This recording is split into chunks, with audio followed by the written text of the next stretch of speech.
নমস্কাৰ ৰাইজ, আপোনালোকক দুনু ব্লগলৈ আকৌ স্বাগতম জনাইছোঁ। আজি আমাৰ ফাৰ্মত কি কৰিছোঁ আহকচোন।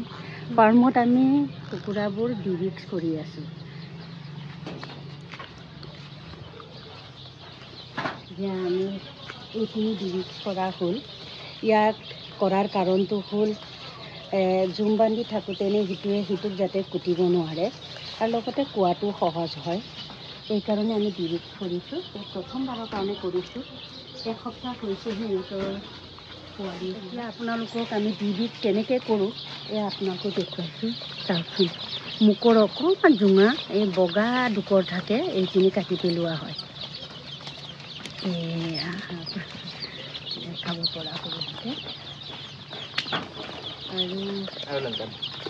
আৰু এটা দেখুৱাই দিওঁ। এয়া ডিৰিক্স কৰা হৈছে।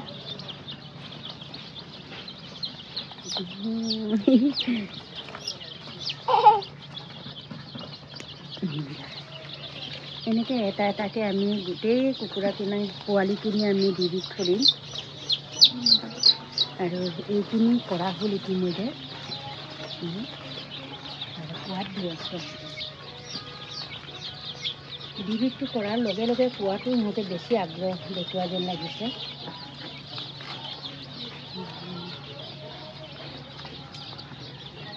উপদেশকে আশীৰ্বাদ বুলি কয়, গতিকে মই এটা কৰি দেখুৱাওঁ আপোনালোকে।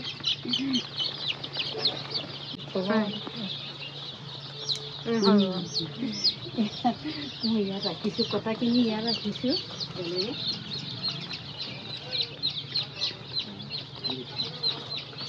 এয়া ধুনীয়াকৈ কুটি দিয়াৰ পাছত খাইছে, কাটি দিয়াৰ পাছত।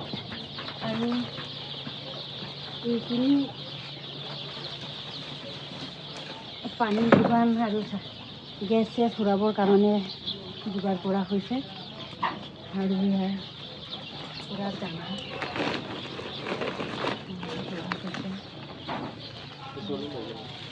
আৰু কি ইহঁতক ডাঙৰ দীঘল কৰিবৰ কাৰণে কি কৰি যাম আপোনালোকক দেখুৱাই যাম। আপোনালোক চাই থাকিব।